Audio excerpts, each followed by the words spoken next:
நான் சாஃப்ட்வேர் இன்ஜினியராக தான் இருந்தேன். அது 2004 வரைக்கும் வேலையில் இருந்தேன். அதற்கப்புறம் ஆஸ்திரேலியாவில் நான் பல நாடுகளில் வேலை செஞ்சேன். பெருமாள் பிரசாதம் தராங்க, இந்த பிரசாதத்தை நான் ஸ்வீகரிக்கிறேன். ஒரு மாற்று மதத்தை ஒரு எடுத்து போகிறா, பல பேர் மாட்டேன்னு சொல்கிறது நான் பார்த்துருக்கேன். அவங்களோட மதம். அப்போ என்னோட நான் வாங்க மாட்டேன்னு சொன்னாலும் அதுவும் அவமரியாதை, வாங்கி சாப்பிடலன்னு கீழே போட்டாலும் அவமரியாதை. இதெல்லாம் உங்களுக்கு தெரியாது. அப்போ எதுக்கு இங்கே வரீங்க? நான் ரங்கராஜன், பிராமணன். கர்ப்பகிரகத்தில் என்னால் போக முடியாது. நான் போனாலும் புனிதம் இல்லை தான். அங்கே இருக்கிற அர்ச்சகர்கள் மட்டும்தான் போக முடியும். இன்னும் ஒரு படி மேலே போய் ஒருவனுடைய பிறப்பு என்ன, பிறப்பினுடைய குலம் என்ன, அவனுடைய ஊர் என்ன, அவனுடைய பேர் என்னன்னு பார்க்கறது பெரும் பாவம்னு சொல்லப்படுது. சாஸ்திரமே மொத்தமே சொல்றது, இங்கே இருக்கிறதெல்லாம் அத்தனை பேரும் ஆத்மாக்கள், ஆத்மாக்கள் எல்லாரும் சமம்னு சொல்லுது.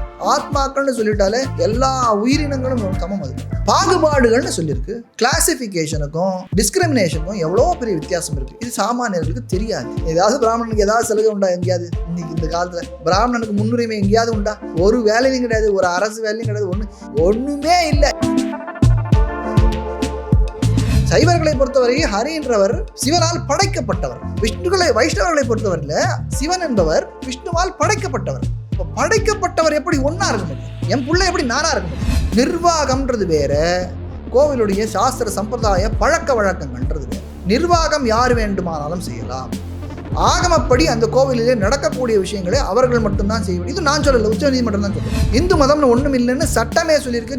உச்சநீதிமன்றம் பலமுறை சொல்லியிருக்கு. இந்துன்னு ஒரு மதமே கிடையாது. ஆனால் இந்த வைதிக மதத்தை எந்தெல்லாம் வேதத்தை ஒத்துக்கொண்டதோ இன்றைய காலகட்டத்தில் அந்த வேத மதத்துக்கு புதுசாக நம்ம வச்ச பேர் என்னன்னாக்க இந்து மதம்.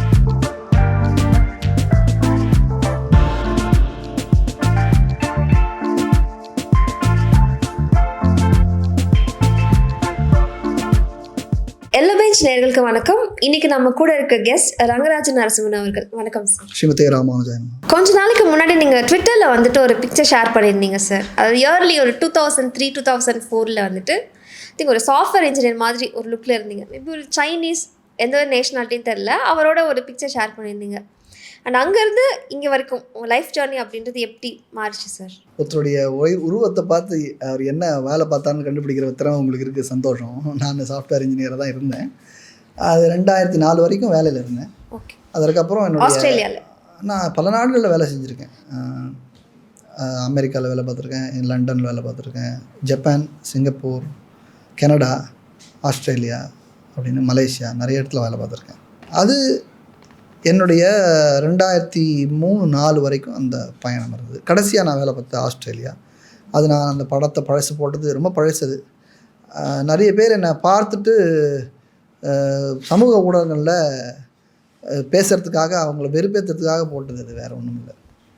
ஏன்னா என்னவோ நம்ம இப்படி பார்த்துட்டு உடனே அவர்கள் நம்மளை 10ஆம் பசலி அப்படின்னு நினச்சி ஒரு குறைத்து எடை போடக்கூடிய காலமாக தான் இருக்குது. இப்போ சாஃப்ட்வேர் இன்ஜினியர்னால் ஒரு நீங்கள் சொன்னீங்களா ஒரு மதிப்பு இருக்கா போலையும், ஒரு ஆன்மீகவாதினாக்கா அவருக்கு மதிப்பு குறைவாக இருக்கா போல் ஒரு தோற்றம் இருக்கிறத மாற்றணும். அப்படி இல்லை, அது இல்லை. நாங்களும் பொருளில் இருந்துட்டு தான் வந்திருக்கோம். ஆன்மீகவாதின்றது ஒரு பயணம். அந்த ஆன்மீக பயணத்தில் நான் இருக்கேனே தவிர அதில் முன்னேறக்கூடிய காரியத்தை நான் ஒரு நாளும் செஞ்சிட்ருக்கேன்.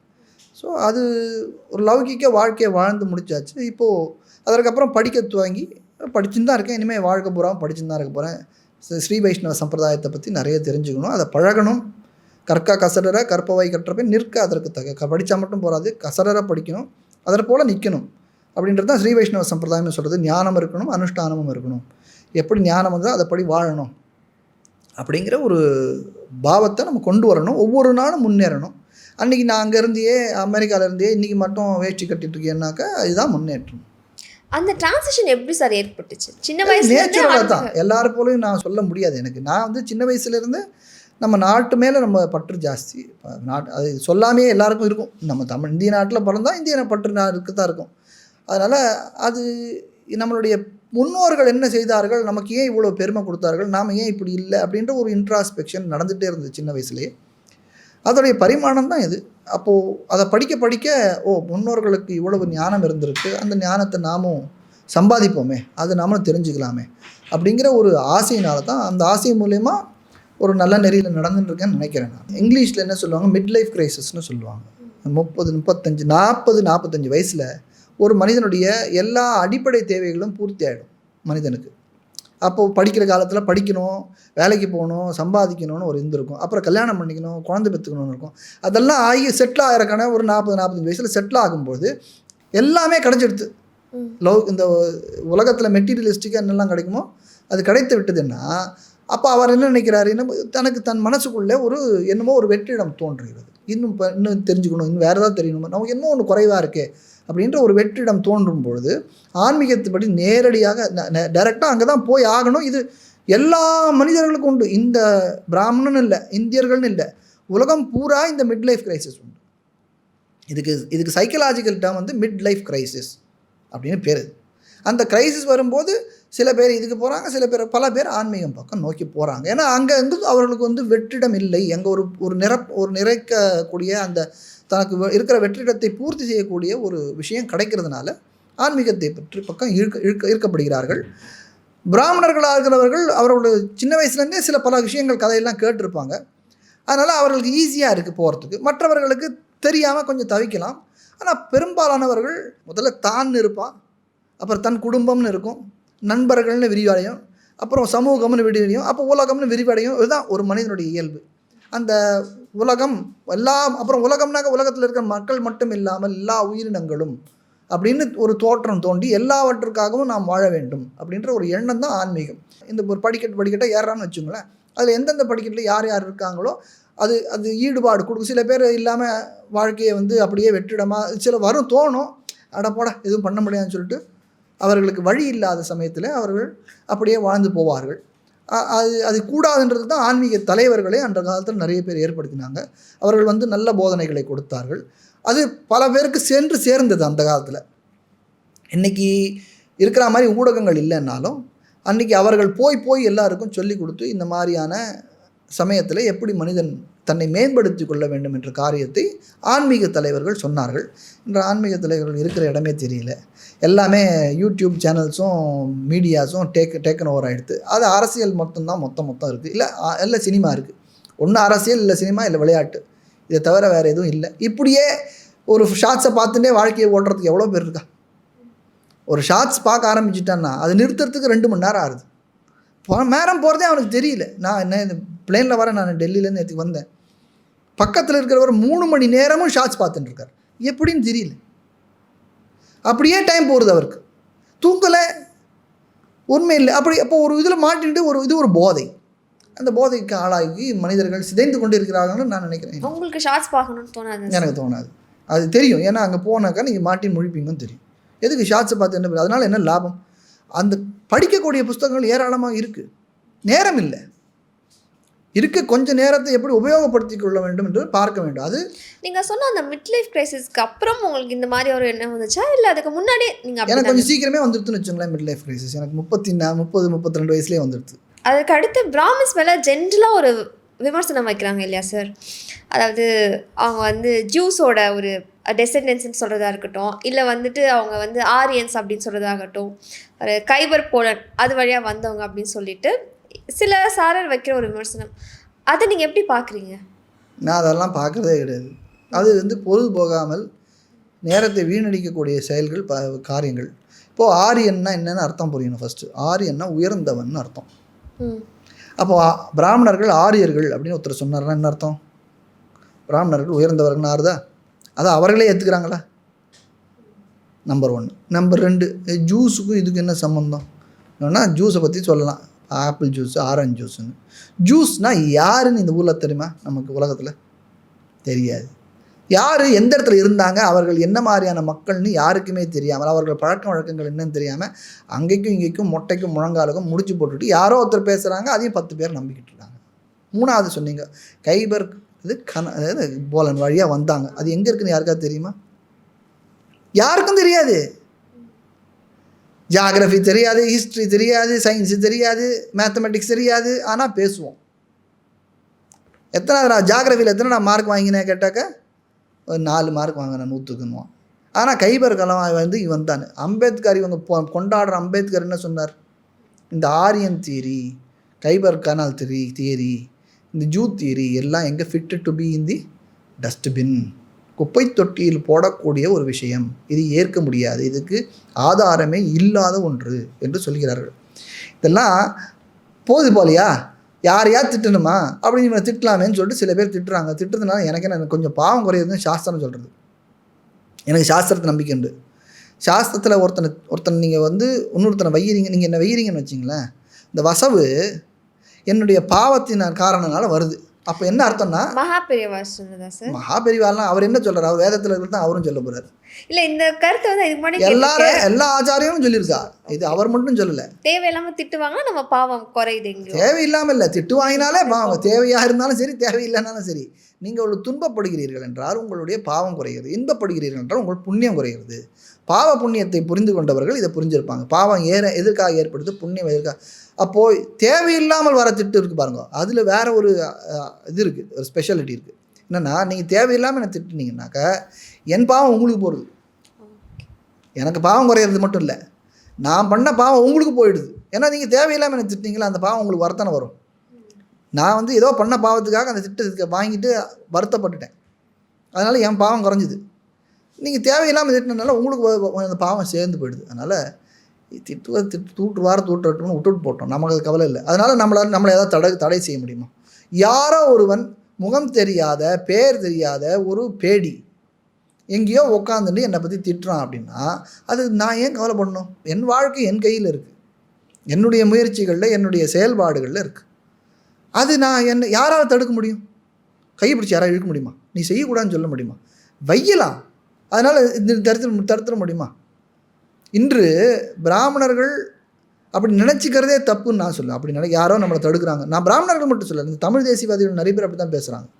என்னமோ யாரோ வந்து தமிழர்கள் எல்லாம் கொடுத்து நாசம் பண்ணி அழித்து அப்படி அவர்கள் அடிமைப்படுத்துகிறாங்க. யார் பண்ண போகிறா? உன் தலையில் இருக்குது, உன் மனதுக்குள்ளே இருக்குது, உன் எண்ணங்களிலே இருக்குது. இது ஒரு சைக்கலாஜிக்கல் இஷ்யூ. நீ ஏன் உன்னை தாழ்த்தி கொள்ளுகிறாய்?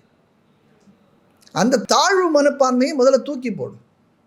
தாழ்வு மனப்பான்மை உனக்கு எதுக்கு தேவை? நீ மற்றவனுடைய உனக்கு வர்ணாசிரம தர்மம் உனக்கு பிடிக்கல, பிராமண க்ஷத்திரிய வைசிய சூத்திரர்கள் படிநிலைகள் அப்படின்னு நீ நினைக்கிறேன்னா தூக்கி எறிந்து விட்டு நீ நடந்து போ. ஒன்று யாரும் ஒன்று தடுக்க போகிறா? ஒன்று யாராலையும் தடுக்க முடியும். இன்றைக்கி நாட்டு சட்டம் தடுத்தா அப்படி செஞ்சாக்க குத்தம்னு சொல்கிறது. அப்படி ஒன்று யாரும் செய்யறது இல்லை. அப்போ எதுக்கு நீ அதையே சொல்லி உட்காந்துருக்கணும்? இன்று இருக்கிற உன்னுடைய சலுகைகளையோ உன்னுடைய வசதி வாய்ப்புகளையோ பயன்படுத்தி கொண்டு நீ முன்னேறக்கூடிய விஷயத்தில் உன்னை யாராவது எடுப்பார்களா? பிராமணருக்கு மட்டும் நான் சொல்லலை, இது எல்லா சமூகத்தினருக்கும் இது உண்டு. யாராலையும் தடுத்துடவே முடியாது. மனம் இருந்தால் மார்க்கம் உண்டு. மனம் இருக்க வேண்டும். அந்த மனம் வர வேண்டும் என்றால் சில ஒழுக்கப்பாடுகளை உங்களுக்கு கூட சின்ன வயசுலேருந்தே வளர்த்துருக்கணும். அந்த வழக்கங்கள் இந்த உலகத்தில் இருக்கிற தூற்றுதெல்லாம் பெருசாக எடுத்துக்காமல் முன்னே நோக்கி செல்ல வேண்டும் என்ற அந்த படிப்பினை பிராமண குடும்பத்தில் நிறைய இருக்கணும்னு நான் சொல்லுவேன். அதுக்கு அடுத்து இந்த கொஸ்டினுக்கு வந்து நீங்கள் ஒரு ப்ராப்பரான ஒரு எக்ஸ்பிளேஷன் கொடுக்க முடியும் அப்படின்னு நான் நம்புகிறேன் சார். நான் ஒரு Hindu by birth, on paper எனக்கு அந்த நம்பிக்கைகளும் இருக்குது ஹிந்து அப்படின்னு சொல்லிட்டு. இப்போ எனக்கு நான் ஹிந்துஸாக இருக்க என்னோடய ஃப்ரெண்ட்ஸோ இல்லை வேறு யாரோ கோவிலுக்கு போகிறதுல வந்துட்டு எந்த பிரச்சனையும் எனக்கு இல்லை. அவங்க என்னோடய கோவிலை பார்க்கணும் அப்படின்னு ஆசைப்படுற ஒரு விஷயம். அவங்க வந்து ரெஜிஸ்டரில் சைன் பண்ணணும், எனக்கு இந்த மத நம்பிக்கை இருக்குது அப்படின்னு சொல்லிட்டு கோவிலுக்கு போகிறதுக்கு முன்னாடி அந்த விஷயத்தை சீரியஸாக ஃபாலோ பண்ணணும் அப்படின்னு நம்புறீங்க. ஹிந்து அல்லாத பிற மதத்தில் வந்துட்டு கோவிலுக்கு போகக்கூடாது அப்படிங்கிறதே ஸ்ட்ராங்காக வலியுறுத்துறீங்க. அதுக்கான ரீசன் அப்படி ரெண்டும் சேர்ந்துருக்காது. கையெழுத்து போட்டு போகணுன்றது நான் சொல்லலை, வேறு யாராவது சொல்லியிருக்கலாம், நான் சொல்ல மாட்டேன். மாற்று மதத்தவர்களுக்கு சில கோவில் அது ப்ரொசீஜராக இருக்குல்ல சார். எந்த கோயிலும் அந்த ப்ரொசீஜரே கிடையாது, சட்ட ரீதியாக செல்லாது.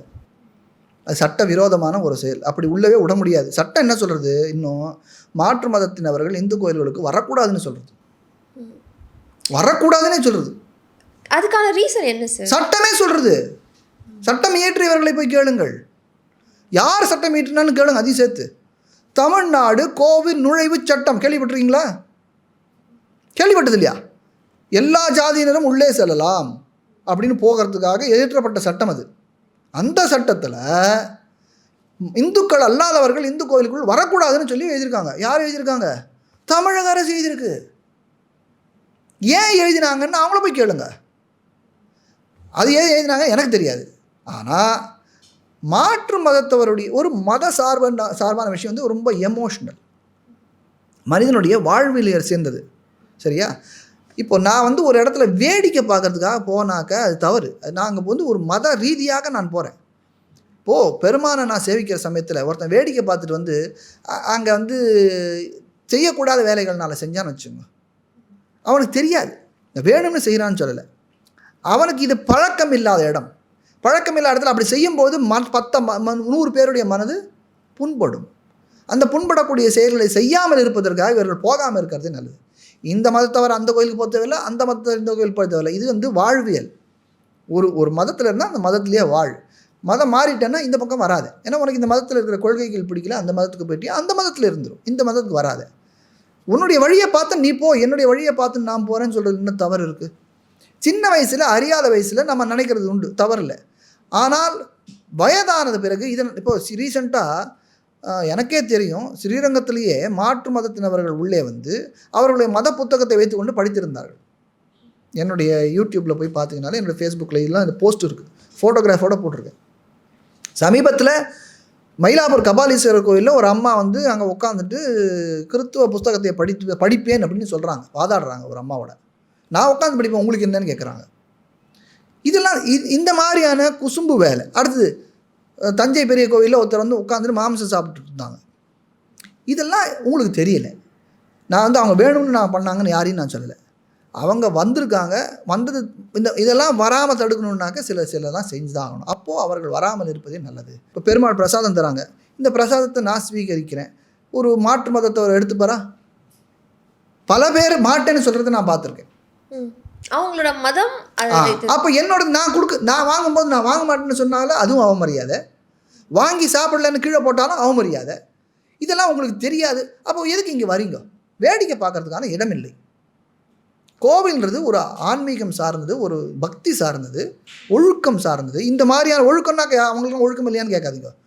இந்த மாதிரியான சம்பிரதாயத்தில் இருக்கிறவங்களுக்கு அந்த ஒழுக்கங்கள் இருக்குது, அவங்களுடைய சம்பிரதாயத்துக்கு ஏற்ற ஒழுக்கங்கள். மற்ற சம்பிரதாயத்தில் இருக்கிறவங்க அவர்களுக்கு ஏற்ற மாதிரி ஒழுக்கங்கள் இருக்குது. ஒரு உதாரணத்துக்கு இப்போது கிறிஸ்துவ மதத்தையும் இஸ்லாம் மதத்தையும் கம்பேர் பண்ணும்போது 2 பேருமே அசைவம் சாப்பிட்றாங்க. ஆனால் இஸ்லாமியர்கள் பன்றி சாப்பிட்றதில்ல. இப்போ நான் வந்து நானும் கிறிஸ்துவன் தானே, நானும் அசைவம் சாப்பிட்றேன், நீனும் சாப்பிடுன்னு சொன்னால் என்ன ஆகும்? அங்கே ஆனால் தேவையில்லாத ஒரு சர்ச்சை வரும், தேவையில்லாத ஒரு மன கஷ்டங்கள் வரும். இது ஏற்படாமல் இருக்கணும்னா மத இடங்களிலே இவர்கள் ஒருத்தருக்குள்ளே தலையிடாமல் இருப்பது நல்லது. அதனால் சின்ன வயசில் அறியாத செய்யத்தில் போய் நம்ம பார்த்து எல்லாம் நாமளும் பண்ணியிருக்கோம், செஞ்சு செய்யாமல் இல்லாமல் இல்லை, பண்ணியிருக்கலாம், எல்லாரும் பண்ணியிருக்கலாம். ஆனால் வளர வளர இதை அப்போ அதாவது எவ்வளோ நல்ல விஷயம் பாருங்களேன். அப்போ பிஞ்சு மனசில் இதெல்லாம் தெரியலன்னு அர்த்தம், இந்த வித்தியாசங்கள்லாம் தெரியல. வளர வளர மனிதனுக்கு இந்த ஈகோ தெரிஞ்சதுனால அடுத்தவனை எப்படி குறை சொல்லலாம், அடுத்தவனை எப்படி பாதகம் பண்ணலாம், அடுத்தவனுடைய மனசை எப்படி புண்படுத்தலான்ற ஒரு கெட்ட நோக்கம் வர சமயத்தில் இந்த பிரச்சனைகள்லாம் வருது. அது பண்ணாமல் இருக்கணுன்னாக்கா போகாமல் இருக்கிறது நல்லது. போகாதுன்ற சட்டமும் அதான் சொல்கிறது. அதனால் அதனால தான் போகக்கூடாதுன்னு சொல்கிறோமே தவிர நீங்கள் வரக்கூடாதுன்னு சொல்லலை. வந்தாக்க இந்த மதத்துக்கு வாங்கோ, மதத்துடைய நெறிமுறைகளை நான் என்னுடைய மத உடையிலேயே தான் உன் கோவிலுக்கு வருவேன்னு சொல்கிறதெல்லாம் பண்ணாதீங்கோ. அதெல்லாம் தான் தப்பு. அப்படி பண்ணால் சந்தோஷம். நீங்கள் வாங்கோ, எங்கள் மதத்தை புரிஞ்சுக்கோ, படிக்கணும்னு ஆசைப்படுறீங்களா சொல்லித்தேனே, வாங்கோ, புரிஞ்சுக்குங்கோ, பிடிச்சினா வந்து சேர்ந்துக்கோங்க, இல்லைன்னா போங்க. பரப்புவதற்கு உரிமை எல்லாருக்கும் உண்டு. எல்லாருடைய மதத்தை பரப்புவதற்கும் அவரவர்கள் உரிமை உண்டு. சட்டத்தில், அரசியலமைப்பு சாசனத்தையும் உண்டு. அதனால் அந்த உரிமை யாரும் பறிக்க முடியாது, செய்யலாம். ஆனால் வராதிக்கோ. மற்ற மதத்தில் இருந்து இந்த ஊருக்கு வந்தான்னாக்க பிரச்சனை வருது. இப்போது ஹிந்துஸில் வந்து பல காஸ்ட் இருக்காங்க சார். பட் பிராமின்ஸ் வந்துட்டு ரொம்ப டிஸ்டிங்க்டாக அவங்க மட்டும் ஒரு ஸ்பெஷல் எடிஷனாக நினச்சிக்கிற மாதிரி சில விஷயத்தில் நடந்துக்கதா எனக்கு தோணுது. உதாரணத்துக்கு இப்போது காஷ்மீர் பிரச்சனை, அப்போது காஷ்மீர் ஹிந்துஸ்க்கு பிரச்சனை அப்படின்றது வந்து குரல் கொடுக்கலாம். காஷ்மீர் பண்டிதர்கள் அங்கே கஷ்டப்படுறாங்க அப்படின்ற மாதிரியா அவங்களே வந்துட்டு அவங்க ஒரு ஸ்பெஷல் கேட்டகரியாக ஏன் நினச்சிக்கிறாங்க? அவங்க தான் தாக்கப்பட்டாங்க. அவங்க தான், இந்துக்கள் எல்லாரும் தாக்கப்படலையே. தாக்கப்பட்டது அங்கே மிக பெருவாரியாக தாக்கப்பட்டது, குறிவைத்து தாக்கப்பட்டது காஷ்மீர் பண்டிதர்களை தானே. அவர்கள் தாக்கப்பட்டவர்களை கூட நாங்கள் தாக்கப்பட்டாங்கன்னு சொல்லக்கூடாதுன்னாக்கா அப்புறம் இதுலேருந்து பெருமை இருக்குது. பிராமணர்கள் அங்கே பெருவாரியாக தாக்கப்பட்டார்கள்னு சொல்கிறது என்ன தவறு இருக்குது? இதில் எங்கே பெருமை இருக்குது? இப்போ இத்தனை நாளாக பேசுகிறீங்க, உங்களுக்கு என்ன நிறைய நாள் தெரியும். என்னைக்காவது நான் உங்களை அந்த மாதிரி பேசியிருக்கேனா? நான் பிராமணன் வசதி நீங்கள் தாழ்த்தி நான் சொல்லியிருக்கேனா? இல்லை, அப்படி பேசுங்க. அப்புறம் எங்கேருந்து வந்து இந்த ஐடியா? இப்போ ரங்கராஜன் முன்னாடி இருக்கேன், நான் பிராமணன் தான். நான் அப்படி இல்லைன்னாக்க என்ன தானே நீங்கள் உதாரணமாக எடுத்துக்கணும்.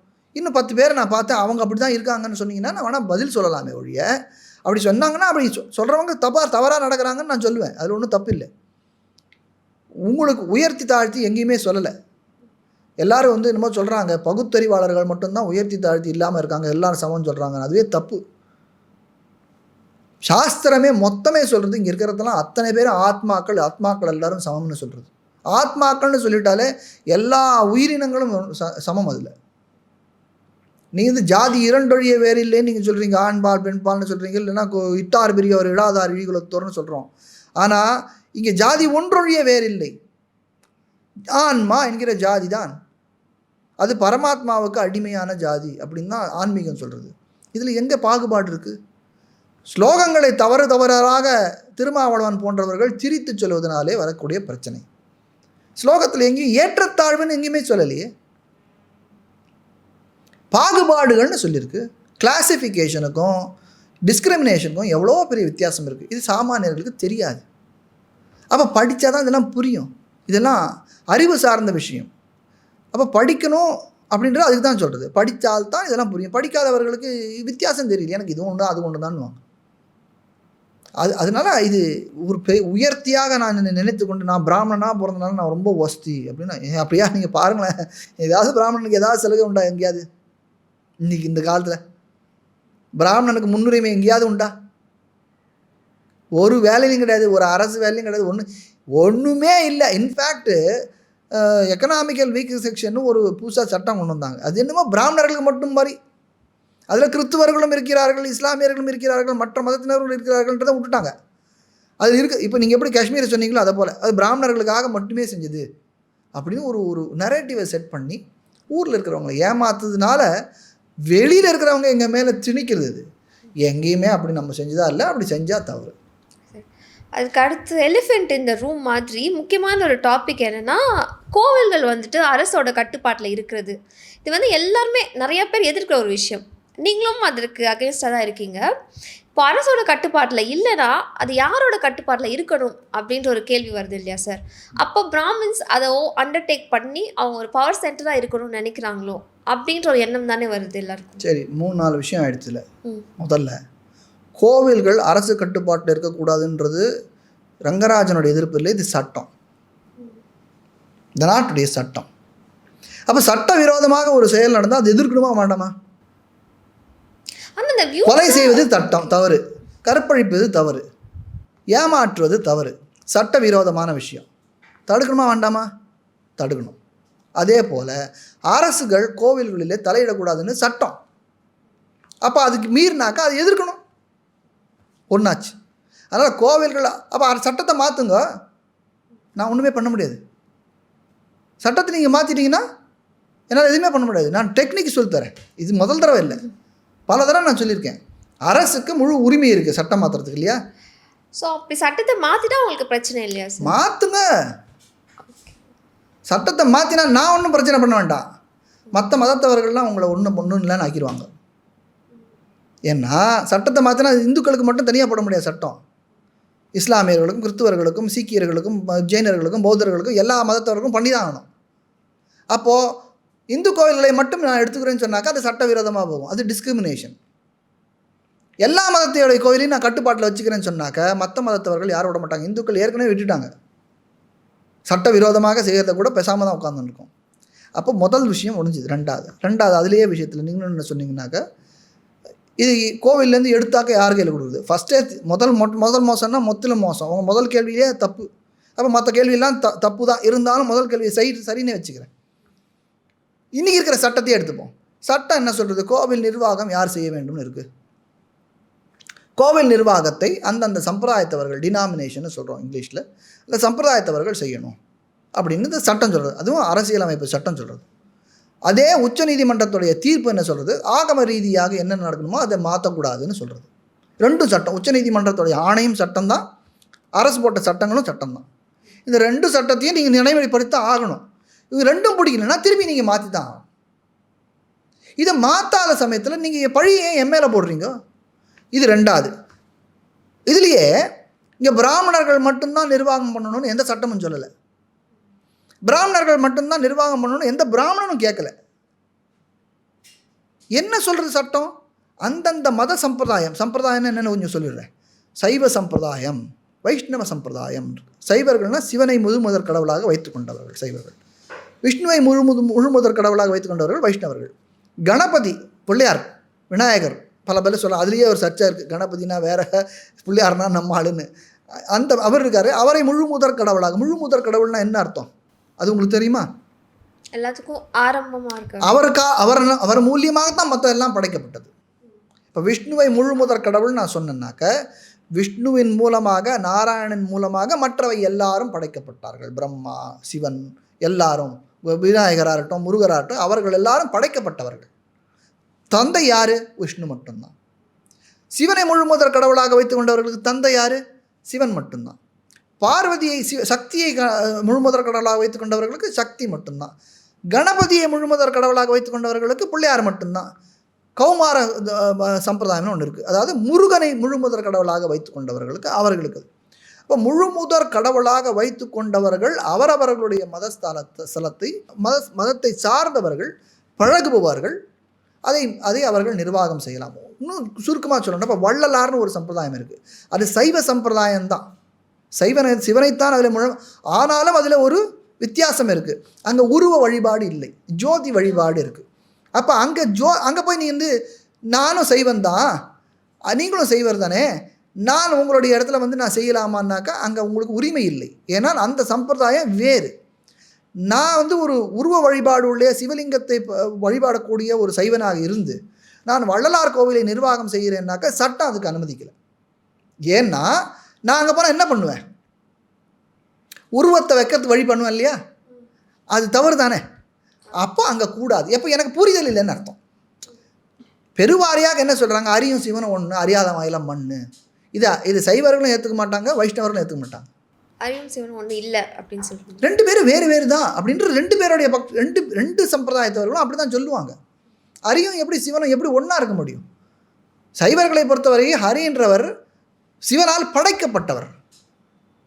வைஷ்ணவர்களை பொறுத்தவரையில் சிவன் என்பவர் விஷ்ணுவால் படைக்கப்பட்டவர். அப்போ படைக்கப்பட்டவர் எப்படி ஒன்றா இருக்க முடியும்?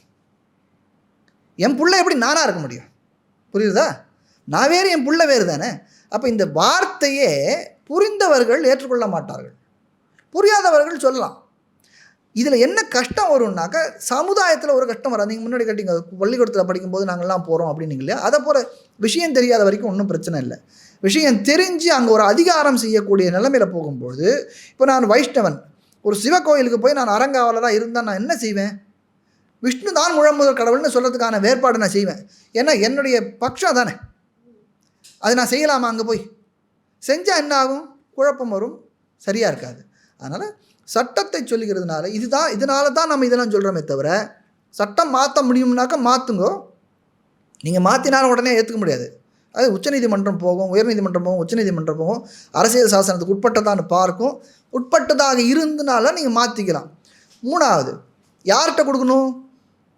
இப்போ சொன்னால் போல் அந்தந்த சம்பிரதாயத்தை வரை சைவ சம்பிரதாயத்தை சார்ந்தவர்களிடம் கொடுக்கணும். சைவ சம்பிரதாயத்தை சார்ந்த பிராமணர்களிடம் கொடுக்கணும்னு நான் எங்கே சொன்னோமா? சொல்லலையே. அப்புறம் எங்கே பிராமணர் வந்தாருங்க? ஏன் பிராமணர் வரணும்னு நான் சொல்கிறேன். இந்த டேரக்டாக சொல்ல மாட்டீங்க, ஆனால் இது பண்ணணும்னா உங்களுக்கு சமஸ்கிருதம் தெரியணும் அப்படின்ற மாதிரியான கருத்துக்கள் சொல்லுவீங்க. அந்த கோவில் அப்படி தானே நடந்துட்டு இருக்கு. நீ இப்படி மாற்றினா பாருங்க, மாற்றினா அந்த நீங்கள் சம்பிரதாயத்தில் இல்லைன்னு எடுத்து. நான் புதுசாக நீங்கள் ஒருத்தர் யாரும் கட்டக்கூடாதுன்னு கோவில் சொல்லலையே. பங்கார் அடிகளார் கட்டினார் ஆதிபராசக்தி கோவில், அங்கே சம்ஸ்கிருதம் தான் ஒலிக்கிறதா? இல்லை, அங்கே என்னவோ அவங்க பண்ணுறாங்க இல்லையா. ஜக்கி வாசுதேவ் ஒரு கோவில் கட்டியிருக்கிறாரு, அங்கே என்ன சம்ஸ்கிருதம் ஒலிக்கிறதா? அவர் ஏதோ பண்ணுறாரு. அந்த மாதிரி 1008 பேர் 1008 இப்போ பூஜா ஒருத்தர் அரெஸ்ட் கூட ஆனார், மகாவிஷ்ணு. அவர் ஏதோ ஒன்று பூஜா சொல்கிறாரு. யார் அவர்களெல்லாம் ஒன்றும் குத்தம் சொல்ல மாட்டான். ஆனால் 1000 வருஷங்களாக கிடக்கிற ஸ்ரீரங்கம் கோவிலில் நீ இதெல்லாம் கொண்டு வரணும்னு சொன்னாக்கா பிரச்சனை. அந்த கோவிலில் சம்ஸ்கிருத முறைன்னா அதை எப்படி நீங்கள் மாற்றலாம்? நீங்கள் இன்னொரு கோவில் கட்டுங்கோ.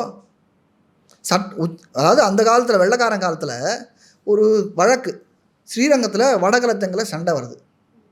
இப்போ காஞ்சிபுரத்தில் எல்லாம் ஃபேமஸாக இருக்கும், இது ரொம்ப காலமாகவே இருக்குது. ஸ்ரீரங்கத்தில் வடகலத்தங்களை சண்டை வருது. அப்போ வழக்கில் அந்த நீதிபதி ஒரு உத்தரவிடுறார், இந்த கோவில் தெங்கலை கோவிலாக இருக்குது, வடகலையார்கள் தேவையில்லாமல் இங்கே அவர்களுடைய ஆதிக்கத்தை செலுத்த பார்க்கிறார்கள். வடகலையாருக்கு நான் அபராதம் விதிக்கிறேன். வடகலையார்களுக்கு வேண்டுமென்றால் ஸ்ரீரங்கத்தை போலவே இன்னொரு 7 பிராகாரம் உள்ள கோவிலை அவர்கள் கட்டிக்கொண்டு அங்கே அவர்கள் ஆதிக்கம் செலுத்தலாம். அப்படியே இருக்குது. அப்போ என்ன அர்த்தம்? இவர்களுடைய சித்தாந்தங்களை மாற்றுவதற்கு முயற்சிக்காதீர்கள். அப்படி மாற்றுவதற்கு முயற்சித்தீங்கன்னா அது சட்டவிரோதமாக போகிறது. அதுதான் அடிப்படை சட்டமாக இருக்குது, ஃபண்டமெண்டல் ரைட்டாக இருக்குது. டினாமினேஷனல் ரைட்ஸ், சம்பிரதாய உரிமைகள்ன்றது அடிப்படை உரிமை. எப்படி பேச்சு உரிமை உண்டு, சுதந்திரம், பேச்சு சுதந்திரம் இருக்கு இல்லையா, அதெல்லாம் அடிப்படை உரிமை. உண்ண உடம், உடுக்க உடை, இருக்க இடம், அதெல்லாம் அடிப்படை உரிமைகள். அதே போல் ஒரு மத சார்பான ஒரு கோவிலை நிர்வகிக்கக்கூடிய உரிமை அந்த மதத்திற்கு உண்டு. ஸ்ரீ வைஷ்ணவ சம்பிரதாயத்தில் வெறும் பிராமணர்கள் தான் இருக்காளா? அப்படி இல்லையே, எல்லா தரப்பு மக்களும் இருக்கிறார்களே. இன்னும் சொல்லப்போனால் வெளிநாட்டிலேருந்து வந்தவர்கள்லாம் ஸ்ரீ வைஷ்ணவர்களாக மாறிக்கிறாங்க. இன்றைக்கி அவர்கள் பஞ்சசம்ஸ்காரம் எடுத்துக்கிறாங்க. இனிமேல் நான் ஸ்ரீ வைஷ்ணவனா வாழ்கிறேன் என்று சொல்கிறார்கள். இன்னும் சொல்ல போனாக்க எங்கள் சம்பிரதாயத்தில் நான் ஒருத்தரை இன்ட்ரடியூஸ் பண்ணிக்கும்போது எங்களை நான் அடியேன் ராமானுஜதாசன் தான் சொல்லுவோம். பிராமணர்கள் யூஸ்வலாக என்ன சொல்கிறேன்னா அபிவாதையன்னு ஒன்று இருக்குது. அதில் வந்து உங்களுடைய என்ன கோத்திரம் என்ன, சூத்திரம் என்ன அப்படின்ற உங்களோட பரம்பரை என்னன்னு சொல்லுவோம். ஸ்ரீ வைஷ்ணவ ராமானுஜ சம்பிரதாயத்தில் அப்படி சொல்கிறது கிடையாது. நாங்கள் ஸ்ரீ வைஷ்ணவர்கள்னு சொல்லிக்கிறோம். இன்னும் ஒரு படி மேலே போய் ஒருவனுடைய பிறப்பு என்ன, பிறப்பினுடைய குலம் என்ன, அவனுடைய ஊர் என்ன, அவனுடைய பேர் என்னன்னு பார்க்கறது பெரும் பாவம்னு சொல்லப்படுறது. எல்லாரையும் ஸ்ரீ வைஷ்ணவர்களாக பார். ஒருவர் ஸ்ரீ வைஷ்ணவர் நெத்தியில் திருமணம் காலில் விழுன்றான். அவனோட ஸ்ரீ வைஷ்ணவனா பாவிச்சுக்கோ. அவன் பொய்யே சொன்னாலும் பரவாயில்லன்ற அது அடுத்தபடி. உயர்ந்த நிலைக்கு போகிறவர்கள் பொய் சொல்லி திருமணம் நிட்டுருந்தா கூட அவர்கள் காலையும் விழுந்துருவாங்க. அது அடுத்த படி. அது போகிறதுக்கு நேரம் காலமாகும். முதிர்ச்சி பெற்றவர்களால் செய்யக்கூடிய விஷயம் அது. அது எல்லாரும் அந்த அந்த நிலைக்கு நோக்கு நடக்கணும். அதனால் ஒரு கோவிலை கொண்டு போய் யாரும் தனி மனிதனிடம் கொடுக்கணும்னு இந்த ஊடகங்களிலே பல நடுநிலைவாதிகள் இருக்காங்க. அந்த சுமந்த் ராமன் போன்றவர்கள்லாம் அவர்கள் போற்ற குழப்பம் இது. எங்கேயுமே பிராமணர்களுக்காக மறைமுகமாக சொல்லுகிறேன். எந்த இடத்துல மறைமுகமாக சொல்லியிருக்கு? நான் நீதிமன்றத்தில் வழக்கு தொடுத்துருக்கேன். 2020 இன்னும் வழக்கு பெண்டிங்கில் இருக்குது. எல்லா கோவில்கள்லையும் அறங்காவலர்கள் நியமனம் செய்ய வேண்டும் சட்டப்படின்னு சொல்லியிருக்கேன். எங்கேயாவது ஒரு இடத்துல பிராமணர்கள் தான் நியமனம் பண்ணணும்னு சொல்லியிருக்கேன்னா பாருங்கள். எல்லா பேப்பரும் உங்களுக்கு நான் தரேன். படிக்கிறதுக்கு எவ்வளோ பேருக்கு பொறுமை இருக்கோ பாருங்கள். ஆயிரக்கணக்கான பேப்பர்கள் நான் சமர்ப்பிச்சிருக்கேன் நீதிமன்றத்தில். ஏதாவது ஒரு இடத்துல இதை பிராமணர்களுக்கு இந்த சமுதாயத்திற்கு கொடுக்க வேண்டும்னு நான் சொல்லுவேன். நிர்வாகம்ன்றது வேறு, கோவிலுடைய சாஸ்திர சம்பிரதாய பழக்க வழக்கங்கள்ன்றது வேறு. நிர்வாகம் யார் வேண்டுமானாலும் செய்யலாம். ஆகமப்படி அந்த கோவிலிலே நடக்கக்கூடிய விஷயங்களை அவர்கள் மட்டும்தான் செய்ய வேண்டும். இது நான் சொல்லலை, உச்சநீதிமன்றம் தான் சொல்கிறது. நான் சொல்லலை. உச்சநீதிமன்றம் சட்டப்படி இது சரி, அந்த கோவில் ஆகமப்படி நடக்க வேண்டுமா, ஆகமத்தில் இதெல்லாம் சொல்லியிருக்குன்னா அதைப்படி நடத்துங்கோ அப்படின்னு சொல்கிறது. மடப்பள்ளிக்குள்ளே யாரெல்லாம் போகலாம், தமிழ்நாடு இந்து சமய அறநிலைத்துறை சட்டமே சொல்கிறது, கோவில் நுழைவு சட்டமே சொல்கிறது. எந்த எந்த இடங்கள் புனிதமான இடங்களாக இருக்கின்றனவோ அங்கே எல்லோருக்கும் இடம் இல்லை, அனுமதி கிடையாதுன்னு இருக்குது. புனிதமாக எந்த இடம்லாம் ஒரு கோவிலில் இது புனிதமான இடம், யாகசாலை புனிதமான இடம்னா அங்கே எல்லாரும் போக முடியாது. கர்ப்பகிரகம் புனிதமான இடம்னா எல்லாரும் போக முடியாது. ஏன் புனிதமான இடம் அப்படின்னா அது சம்பிரதாயத்தை எடுத்துன்னு வரணும். சம்பிரதாயத்தில் இன்னாரை தவிர நான் ரங்கராஜன், நான் வந்து அந்த புனிதமான இடத்துக்கு பிராமன்ஸ் மட்டும் அதான் சொல்ல வரேன். அதுதான் நான் ரங்கராஜன் பிராமணன், கர்ப்பகிரகத்தில் என்னால் போக முடியாது. நான் போனாலும் புனிதம் இல்லை தான். அங்கே இருக்கிற அர்ச்சகர்கள் மட்டும்தான் போக முடியும். இன்னும் ஒரு படிக்கு மேலே போகிறேன். எங்கள் ஸ்ரீ வைஷ்ணவ சம்பிரதாயத்தில் ஆச்சாரியர்கள், பதகுருமார்கள் இருக்கார்கள், ஜீயர்கள் நிறைய பேர் இருக்காங்க. அந்த ஜீயர்களால் கூட கர்ப்பகிரகத்துக்குள்ளே போக முடியாது, ஆச்சாரியர்களால் கூட கர்ப்பத்துக்குள்ளே போக முடியாது. அவர்கள் போனாலும் புனிதம் கெட்டு போகும். அப்போ இப்போ எப்படி நீங்கள் பிராமணர்கள் உள்ளே போனாலும் புனிதம் கெட்டு போகிறதுன்னு தானே சொல்கிறோம். பிராமணர்கள் அல்லாதவர்கள் போனாலும் மட்டும்தான் புனிதம் கெட்டதுன்னு நம்ம சொல்லலையே. இந்த சமூகத்தில் இருக்கக்கூடிய ஜாதி மத வேறுபாடுகள் இருக்கக்கூடாதுன்னு எந்த இடத்துல சொல்கிறதுனாக்க, லௌகிகமான விஷயங்கள், மெட்டீரியலிஸ்டிக் வேர்ல்டு, ஒரு அரசு துறையிலையோ இல்லை பொது வெளியிலையோ அது நீங்கள் பாகுபாடு பார்க்கக்கூடாது அப்படின்னு சொல்கிறதே ஒழிய இது கோவிலுக்குள்ளே பார்க்கக்கூடாது எங்கேயுமே சொல்லலையே. கோவிலுக்குள்ளே அதுக்கு மாறாக ஆகமம் சொல்லும்படி தான் நடத்த வேண்டும், தெளிவாக சொல்கிறது. அதனால் இது நான் சொல்லலை, எதுவுமே நான் சொல்ல. இந்த ஃபால்ஸ் நரேட்டிவை நாம் புரியணும். நிறைய பேருக்கு புரியும், ஆனாலும் புரிஞ்சும் புரியாமல் நடக்கிறார்கள் அவர்கள்லாம். பிராமணர்கள் எல்லாத்தையும் கோவிலில் கொண்டு போய் தங்கையில் கொடுத்துருவோம். சில பேர் இருக்காங்கம்மா, நான் அதையும் ஒத்துக்கிறேன். சில பேருடைய ஐடியா என்னன்னாக்க, பிராமணர்கள்னு சொல்லலை, சில பேர் நான் பொதுவாக சொல்கிறேன், திருப்பி இதை பிராமணர்கள் நீங்கள் நினச்சக்கூடாது. சில பேர் கோவில்கள் எல்லாம் தங்களுடைய கட்டுப்பாட்டில் வைத்துக்கொண்டு கோவில்களை தாங்கள் நிர்வகிக்க வேண்டும் நினைக்கிறார்கள். அவர்கள் பிராமணர்களாக இருக்கலாம், மற்ற இதுவாக இருக்கலாம், மற்ற பிராமணர்கள் அல்லாதவர்களாக கூட இருக்கலாம். சில பேருடைய எண்ணம் அப்படி இருக்குது. அதற்கு நான் எதிராகத்தான் இருப்பேன். சில பேருடைய கண்ட்ரோலில் எந்த கோவிலும் இருக்காது, இருக்க முடியாது. அந்தந்த சம்பிரதாயத்தில் இருக்கிற கோவில்கள் அந்த சம்பிரதாயத்தில் இருக்கிறவங்க மட்டும்தான் இருக்கணும். இன்றைக்கி இருக்கிற இந்த சட்டத்துப்படியே விரோதமாகவே எவ்வளவோ கோவில் செயல்படுறது நான் சொல்கிறேன். ஸ்ரீரங்கத்தில் இருக்கிற ஒரு நிர்வாக திட்டத்தை நீங்கள் பார்த்தீங்கன்னா, அந்த நிர்வாக திட்டத்தில் ஒரு ஸ்ரீ வைஷ்ணவர், ஒரு மாத சம்பிரதாயத்தை சேர்ந்தவர், ஒரு ஸ்மார்த்த சம்பிரதாயத்தை சேர்ந்தவர், மற்ற சம்பிரதாயத்தவர்கள்லாம் உள்ளே போய் நிர்வாகத்தில் போடுறாங்க. இது ஆக்சுவலாக அரசியல் சாசனத்திற்கு விரோதமானது. அவர்களை நிர்வாகம் பண்ண முடியாது. அவர்களெல்லாம் அந்த இடத்துல போய் பண்ணலாமே தவிர இந்த இடத்துல பண்ண முடியாது. இதெல்லாம் சேலஞ்ச் பண்ணுறோம். நீதிமன்றத்தில் ஒன்று சேலஞ்ச் தான் பண்ணணும். இது புரியும் தன்மை இல்லாமல் இருக்கிற வரைக்கும் கோவில்களை இவங்களும் அது என்ன சொல்கிறாங்கன்னா, அரசியல் என்ன பண்ணுறாங்கன்னா, இப்படி செய்வாங்க, பிராமணர்கள் கையில் எடுத்துருவாங்கன்னு சொல்லி பயமுறுத்தி பிராமணர்கள் அல்லாதவர்களையும் நிர்வாகம் செய்ய விடாமல் தானே தன் கையிலே கோவிலை வைத்து கொண்டிருக்கிறது யாருன்னாக்க அரசு. இப்போ சட்டவிரோதமாக செயல்படுறது யார்? அரசு. ஸோ உங்களுக்கு ஒரே ஒரு கேள்வியில் எத்தனை குறைபாடு இருக்குன்றது அது நீங்கள் வந்து பொதுமக்களுடைய சார்பாக கேட்குறீங்க. அப்படி தான் எல்லாருடைய பொதுமக்களுக்கும் அந்த மாதிரியான புரிதல் தான் இருக்குது. இப்போ அவங்க டினாமினேஷன் இருக்கவங்க அவங்களோட வழிபாடு தலங்களை பார்த்துக்கிறாங்க அப்படிங்கும் பொழுது, இப்போது கிறிஸ்டியன்ஸ் அவங்க சர்ச் வந்து அவங்களோட கட்டுப்பாட்டில் இருக்குது சார். அது மூலமாக வர பணத்தை வந்துட்டு ஹாஸ்பிட்டல்ஸ் கட்டுறாங்க, ஸ்கூல்ஸ் கட்டுறாங்க. அதை அவங்களோட சமூகத்துக்கும் இல்லாமல் மற்ற சமூகத்துக்கும் யூஸ்ஃபுல்லாக இருக்குது. பட் கோவில்கள் பற்றி சொல்லும்பொழுது பெரும்பாலானோட கருத்துக்கள் என்னவா இருக்குன்னா, கோவில்கள்லேருந்து வர பணத்தை இந்த மாதிரி பொதுவாக யூஸ் பண்ணக்கூடாது. விடவே மாட்டேனீங்களே. யார் நிர்வாகம் பண்ணுறா? அரசு தான் நிர்வாகம் பண்ணுறது. அவள் பண்ணலன்னா யார் பண்ணல? யார் பண்ண விடலை? மற்றவர்கள்லாம் இன்று நடத்தியிருக்கிறாங்க. இது யுகமாக அன்னதானம்ன்றது என்றைக்கோ நடக்கிறது. யாரும் விற்கலை. கோவில்கள் எல்லாம் ஒரு பாடசாலையாக, ஒரு உணவுகளை சேர்க்கக்கூடிய பொக்கிஷமாக, கல்வி சாலையாக, யூனிவர்சிட்டிகளாக இருந்தது. எல்லாருக்கும் பொதுவாக தான் இருந்தது. ஆனால் இன்னைக்கு வந்து கோவில் தான் எங்கள் கையில் இல்லையாம்மா, அரசு கையில் தானே இருக்குது. எங்கள் கையிலன்னா உடனே 10 பேர் சொல்ல பற்றியா ரங்கராஜன் எங்கள் கையிலன்னு சொல்லிட்டான், ரங்கராஜன் பிராமணன் அப்படின்வாங்க.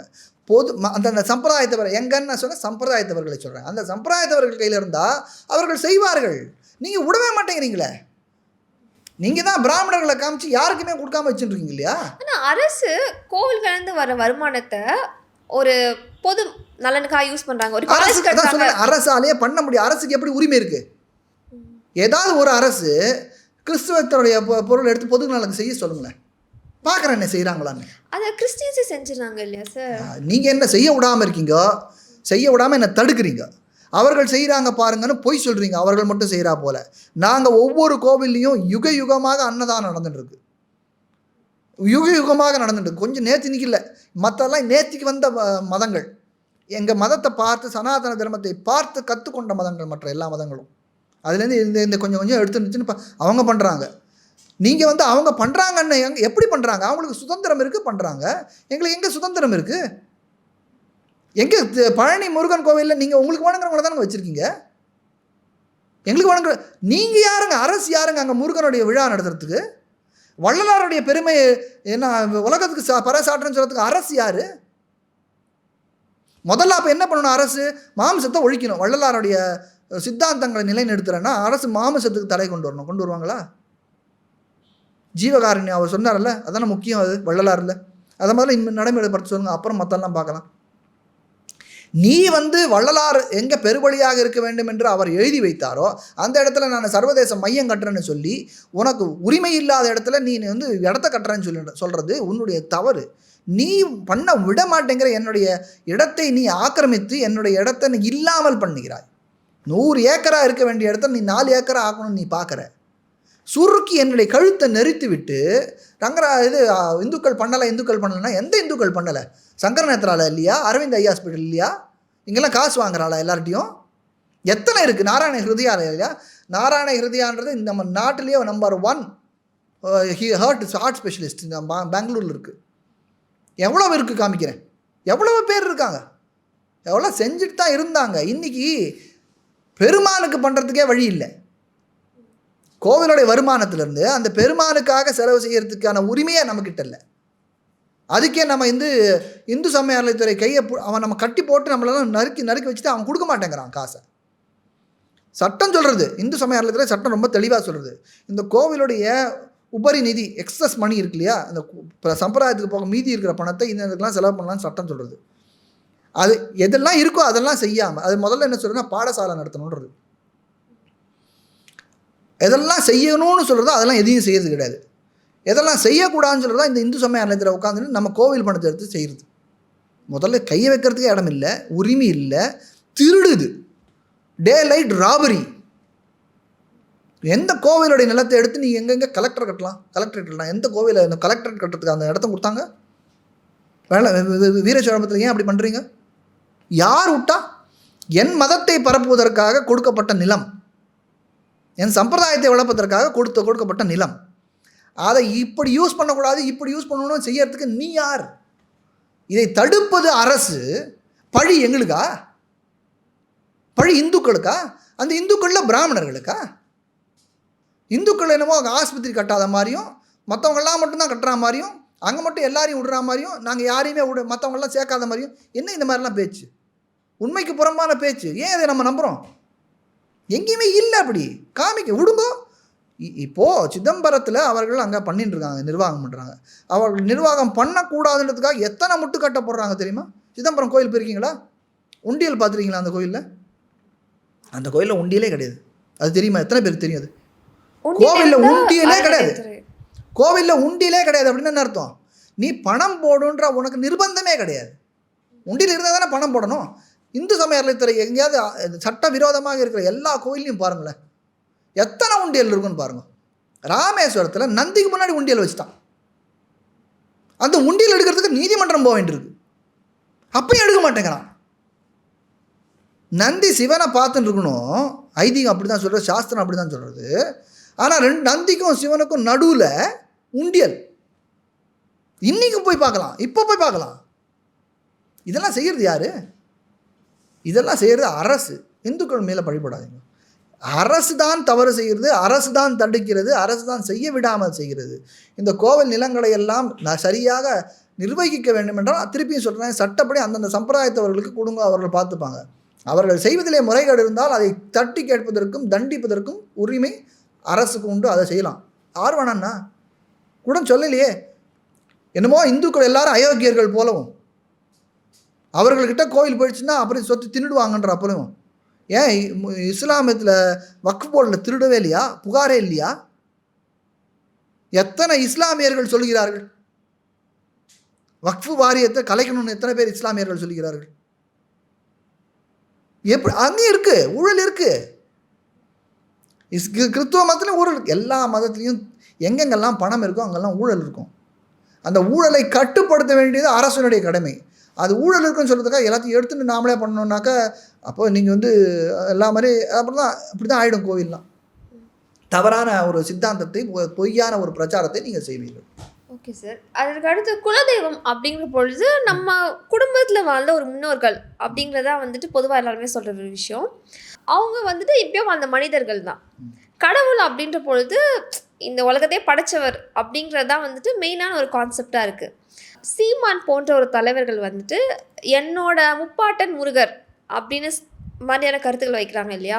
கடவுள் என்னோட இனத்தை சார்ந்தவர் அப்படின்னு சொல்கிறதுல இருக்க டேஞ்சரை என்ன பார்க்குறீங்க? இல்லை அது ஒரு டேஞ்சரான ஒரு விஷயமா? அவர்களோட சித்தாந்தம் நான் பார்க்குறேன், அதில் ஒன்றும் தப்பு இல்லையே. அவர்களோட சித்தாந்தம் அவர்கள் பழப்பிட்டு போட்டோம், நான் ஒன்றும் சொல்லலையே. என் சித்தாந்தம் அது இல்லைன்னு நான் சொல்கிறதுல தப்பு இல்லையே. நீங்கள் சொல்கிற குலதெய்வம்னா மனிதர்கள் நீங்கள் சொல்கிறீங்க, நான் அப்போ ஏற்றுக்கலையே. அது ஏற்றுக்கணுன்ற அவசியம் எனக்கு இல்லையே. இல்லை, ஒரு இஸ்லாமிய ஏற்றுப்பாரா? உங்கள் வாதத்தை இஸ்லாமிய ஏற்றுப்பாரா? குலதெய்வம் அப்படிங்கிற வாதத்தை ஏற்றுப்பாங்களா? ஒரு கிறிஸ்துவர் ஏற்றுப்பாரா? ஒரு பௌத்தர் ஏற்றுப்பாரா? அதே போல தான் ஒன்றும் தனித்தனி மதம் தான். சைவம்ன்றது ஒரு மதம், வைஷ்ணவம்ன்றது ஒரு மதம், சாக்தம்ன்றது ஒரு மதம், கௌமாரம்ன்றது மதம், காணபத்தியம்ன்றது ஒரு மதம், சௌரம்ன்றது ஒரு மதம். தனித்தனி மதம் தான். எல்லாம் வேத மார்க்கத்தில் இருக்கக்கூடிய, வேதத்தின் அடிப்படையிலே நடக்கக்கூடிய மதங்களுக்கு எல்லாம் ஒரு தொகுப்பாக இந்து மதம்னு சொல்கிறோம்.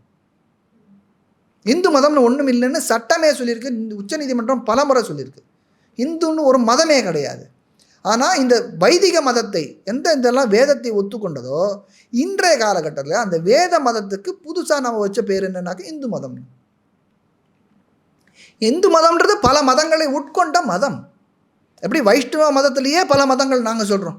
வடகலை ஒரு மதம், தெங்கலை ஒரு மதம், ஒரு இஸ்கான் ஒரு மதம், அப்படின்னு பல மதங்கள் இருக்கிற போல்.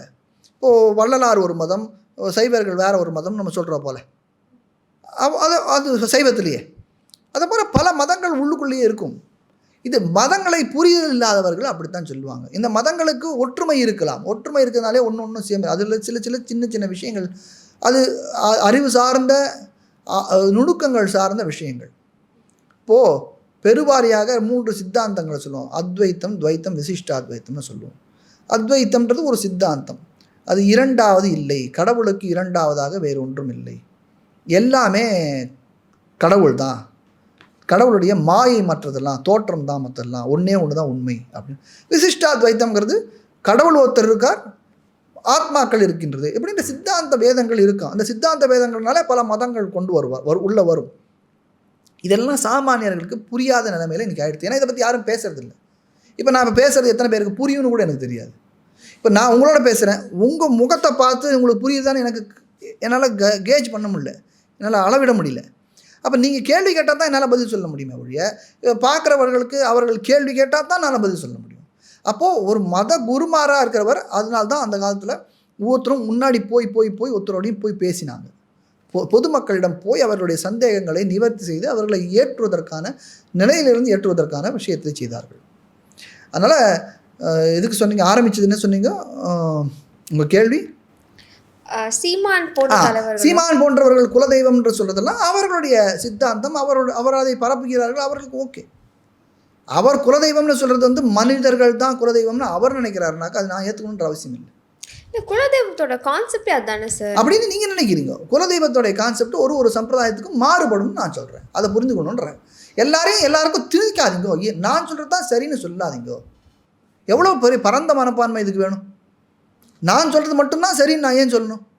நான் சொல்கிறது பிடித்திருந்தா என் கூட வாங்கன்னு சொல்கிறது வேற, நான் சொல்கிறது தான் சரி நீ சொல்கிறது தவறுன்னு சொல்கிறது எப்படி? 2 வித்தியாசம் இருக்குல்ல, எவ்வளோ பெரிய வித்தியாசம் எடுத்துக்கும். முதல்து டாலரன்ஸ். நான் சொல்கிறது பிடிச்சிருந்தா வா, இல்லைன்னா நீ உன்படியாக எடுத்துக்கோ.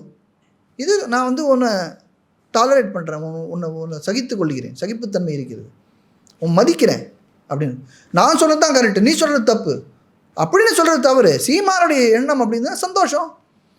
அவர் எண்ணத்தை கொண்டு பழனி முருகன் கோவிலில் திணிக்கக்கூடாது. முருக பக்தர்கள் எல்லாரும் முருகனை முப்பாட்டன் என்று ஏற்றுக்கொள்ள வேண்டும் சொல்லக்கூடாது. முருகனை கடவுளாக நினைத்து எல்லாவற்றையும் படைத்தவன் முருகன் என்று நம்புபவர்களுக்கு உங்கள் முப்பாட்டின முருகன் சொன்னா கோபம் வருமா வராதா? அதுதான் தவறு. அப்படி செய்யாமல் நீங்கள் சொல்லிட்டு போங்க, ஒன்றும் ப்ராப்ளம் இல்லை எனக்கு.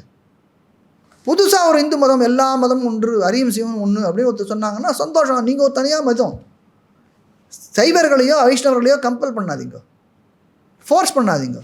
யாரையும் இன்றைக்கி ஃபோர்ஸே பண்ணுறது இல்லாமல் அது நீங்கள் தெரிஞ்சுக்கணும். யாரும் இப்படித்தான் இருக்கணும் அப்படின்னு நான் யாரையும் ஃபோர்ஸ் பண்ண. நீங்கள் பொட்டுட்டுக்கலன்னா நான் சொல்லுவேன், பொட்டுட்டுக்கம்மா நீ இந்துவாக இருக்கீங்க பொட்டுட்டுக்குங்கன்னு நான் சொல்லுவேன். நீ பொட்டுட்டுண்டா தான் உன்னோட பேசுவேன்னு நான் சொல்ல மாட்டேன். நான் எந்த குழந்தைய பார்த்தாலும் நான் சொல்கிறது உண்டு, பொட்டுட்டுக்கலாம் நெத்தியில். இப்போ பொண்ணு மட்டும் இல்லை, பிள்ளைகளையும் சேர்த்து சொல்கிறேன். ஒரு சனாதன தர்மத்தில் இருந்தவர்கள் நெற்றியிலே குறி இருக்க வேண்டும் நான் சொல்கிறது உண்டு. நிறைய பேருக்கு சொல்லியிருக்கேன், நிறைய பேர் சரி பண்ணிட்டு இருக்காங்க, செஞ்சுட்டு இருக்காங்க, ஒத்துக்கிறாங்க, ஏற்றுக்கிறாங்க. சின்ன இளைஞர்கள் ஏற்றுக்கொள்கிறார்கள். அப்படி சொல்கிறது தான் என்னுடைய கடமை தவிர நீ இதுதான் போட்டுக்கணும் இப்படித்தான் போட்டுக்கணும்னு நான் சொல்ல முடியாது. நீ என்ன போல தான் நீ இட்டுக்கணும் நான் சொல்ல முடியாது. நீ இவ்வளோ பெரிய பொட்டு தான் வச்சுக்கணும் நான் சொல்ல முடியாது. நான் சொல்லலாம், கேட்குறது கேட்காது உன்னுடைய சுதந்திரம்னு நான் விட்டுடுவேன். சொன்னால் என்ன நல்லது, சொல்லலைன்னா என்ன நல்லது அப்படின்னு நான் சொல்ல முடியும். ஏற்றுக்கிறது கேட்காது உன்னுடைய சுதந்திரம் என்று விடுகிறோம். நான் விடுறது விட்டுக்கிட்டோம், கடவுளே விட்டுட்டாரே. அதுக்கு தானே சாஸ்திரத்தை கொடுத்து இது நல்லது இது கெட்டது, இது செஞ்சால் புண்ணியம் இது செஞ்சால் பாவம், நீ இதுதான் செய்யணும்னு அவர் சொல்லவே இல்லை எங்கேயுமே. நீ புண்ணியம் மட்டும்தான் செய்யணும்னு சொல்லலையே. புண்ணியம் செஞ்சால் உனக்கு இந்த பலன், பாவம் செஞ்சால் உனக்கு இந்த பலன், இஷ்டம் அப்படின்னு உன் சாய்ஸ் யார்கிட்ட விடுறார்? ஜீவாத்மாக்களான நம்மக்கிட்ட விடுறார். அப்போ கடவுளே நமக்கு சுதந்திரத்தை கொடுத்துருக்கும் போது நான் இன்னொருத்தர் எப்படி நான் ஃபோர்ஸ் பண்ண முடியும்? ஃபோர்ஸ் பண்ண முடியாதுன்றது நான் ஏற்றுக்கிறேன், ஃபோர்ஸ் பண்ணால் தப்புன்றதையும் ஏற்றுக்கிறேன். நான் இன்ஃப்ளூயன்ஸ் பண்ணுறதுக்கு நான் முயற்சி பண்ணலாம், நான் சொல்லலாம், நான் சொல்கிறேன் பொட்டுட்டுக்கோன்னு சொல்லி இன்ஃப்ளூயன்ஸ் பண்ணுறேன் நான், அது தவறு இல்லையே. நீ யார் என்ன சொல்கிறதுக்குன்னா சந்தோஷம்னு நான் சொல்லிட்டு போயிட்டே இருப்பேன். உங்கள் பர்சனல் லைஃப் ஜேர்னல் வந்துட்டு பல விஷயங்கள் பற்றின உங்களோட இன்சைட்ஸை எங்ககிட்ட ஷேர் பண்ணிக்கிறதுக்கு ரொம்ப தேங்க்யூ சார். ரொம்ப சந்தோஷம். நீனும் நிறைய கேட்கணும். உங்களை போன்றவர்கள் நிறைய கேள்விகள் கேட்கணும், நிறைய பேசணும். நிறைய பேசினா தான் தெளிவு வளரும். இப்போ நம்ம பேசினதுலேயே பல தெளிவு வந்திருக்குன்னு நினைக்கிறேன். அதுலேயும் சந்தேகங்கள் இருக்கலாம். இந்த சந்தேகங்கள் எப்படி தீரும்? இந்த மாதிரி பாட்காஸ்ட் நிறைய பண்ணலாம். நிறைய கேள்வி கேளுங்க, நுணுக்கமான கேள்விகளாக கேளுங்க. மேலான கேள்வி கேட்காம இன்னும் ஆராய்ச்சி பண்ணி நான் சொன்னதை இன்னும் அசை போட்டு அதை மனசுக்குள்ளே ஏற்றிண்டு அதில் வர சந்தேகங்களை நீங்கள் பின்னூட்டத்தில் எழுதுறது. சில பேர் அவசரப்பட்டு எழுதுறவங்க இருப்பாங்க, அதை விட்டுட்டு சீரியஸாக சில பேர் கேள்வி கேட்பாங்க. அதெல்லாம் பார்த்து அதை வச்சுட்டு அடுத்து நீங்கள் பேசணும்னு சொல்லி என்னால் முடிஞ்ச வரைக்கும் எனக்கு தெரிஞ்சதை சொல்லித்தரத்துக்கு நான் ரெடியாக இருக்கேன். ரொம்ப சந்தோஷம். ஸ்ரீமதி ராமா. Thank you sir.